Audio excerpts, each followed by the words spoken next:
Loh, ini saya ngomong gubernurnya jangan punya istri penting loh. Kenapa? Pemimpin itu tidak boleh ada yang mengatur dirinya, dan tidak boleh ada yang mempengaruhi psikologinya sehingga membuat kegundahan bagi dirinya. Itu pemimpin. Orang kalau tahu sejarah politik dan kebudayaan, silahkan baca tentang dinasti di Cina, dinasti di Tiongkok zaman dulu. Raja itu tidurnya sendiri segini. Enggak kasihan. Kenapa? Karena mimpi-mimpinya, ide-idenya tidak boleh dipengaruhi oleh yang di sampingnya. Dia netral, dia independen, dia tidak boleh dipengaruhi oleh siapapun kecuali gagasan yang ada dalam pikirannya. Ini penting dalam kepemimpinan. Anda silakan dicek, kaisar itu tidurnya sendiri. Anda mau pergi ke Korea, tentang sejarah Korea, sendiri. Cuman bedanya, kalau mau nemuin istri, mau istri yang mana? Itulah, ini saya cerita tentang kaisar Cina. Itu tinggal dilihat. Oh, ini dia merem dulu, saya malam ini di sini. Tapi tidurnya itu tidak mempengaruhi perjalanan malamnya. Kenapa? Dia balik lagi ke tempat tidurnya. Kenapa? Free dia harus bebas, dia harus merdeka, harus terarah. Maka kata orang Sunda, pemimpin itu, ratu itu gurat batu. Karena gurat batu keras kepala, tidak mudah dipengaruhi dan tidak mudah berubah. Itu ratu dengan politisi beda. Ya kalau politisi berubah dalam setiap waktu, tergantung kepentingan dan arah angin. Saya ini politisi satu sisi, tapi di sini saya ini gurat batu. Saya kalau mau ngomong sebagai politisi, saya ini aneh. Kenapa? Saya ngambil sikap terhadap sebuah hal yang sikap itu ditakuti oleh banyak orang. Nyalon gubernur ngambil isu Sunda Wiwitan, kebudayaan. Mana ada yang berani di Jawa Barat? Tapi saya punya keyakinan bahwa gagasan ini akan menjadi gagasan besar bagi sebuah kemajuan. Itulah pemimpin, itulah raja, itulah ratu. Kalau politisi enggak, tergantung netizen kesini. Kalau saya enggak, ditentang sama netizen silahkan. Tapi gagasan saya akan saya yakinkan bahwa besok gagasan yang benar. Itu pemimpin. Dan besok baru, oh nya benernya orang makareknya, oh maksudnya kadinya. Pemimpin itu harus merubah mindset publik, bukan pemimpin diatur oleh mindset publik. Beda. Bahwa ini loh logika publiknya. Kenapa?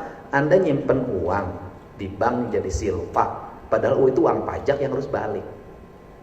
Dan baliknya itu tidak boleh juga hanya sekedar balik diserap. Harus belanja modal. Belanja modal pun apa yang menjadi kebutuhan dasar pembangunan publik itu. Makanya saya tiap hari nanya, hari ini berapa, besok ada berapa. Mulai besok itu alur kas itu akan diumumkan lewat media sosial. Hari ini masuk berapa, keluar berapa, bayarnya buat apa aja. Saya pengen transparan kok, semua orang harus tahu. Dan semua kelembagaan harus melakukan itu kalau ingin maju. Jadi Indonesia ini nih, Jawa Tengah, kita ini hal-hal yang sederhana dibikin jadi rumit. Ini sederhana. Kalau saya udah kayak gini pemerintah, saya jarang rapat kok. Kalau kata ibu ketua tadi, sibuk? Enggak, saya mau menyibukkan diri dan pura-pura sibuk. Gubernur sibuknya apa? Enggak ada. So, gubernur sibuknya apa? Saya emang nggak bikin pertanggungjawaban. Tukang ngetik ada. Ya kan? Yang rapat anggaran, kepala Bapeda. Yang bagian pendapatan, kepala Bapenda. Gubernur sibuk naon, pura-pura sibuk, asapang sibuk. Wah gawe.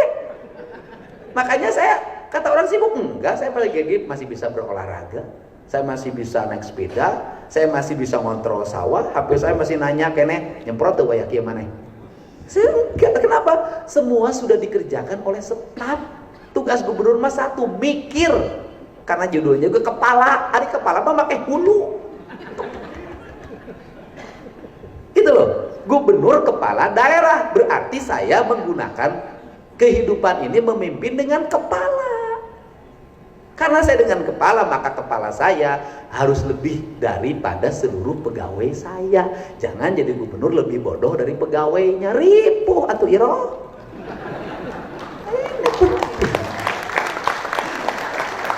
Makanya saya selalu ngomong kalau sama staf, Anda pemain, saya pelatih. Karena pemimpin itu pinternya dari mana? Bukan dari baca buku sebanyak, bukan. Pemimpin itu seluruhnya itu berasal dari pengalaman hidup. Bapak jadi manajer perusahaan yang handal bukan karena sekolah, tapi karena pengalaman di perusahaan. Ngerti dari awal, ini dari ini ngerti bahasa Sunda yang cocopet. Karena pengalaman. Untuk itu kata orang Sunda, pemimpin teh harus legok tapak genteng kadek. Apa artinya? Dia memiliki pengalaman yang cukup dalam kepemimpinannya. Makanya itu perlunya tahapan hidup. Makanya saya ngerti urusan DPRD kabupatennya. Mantan anggota DPRD, wakil ketua komisi DPRD.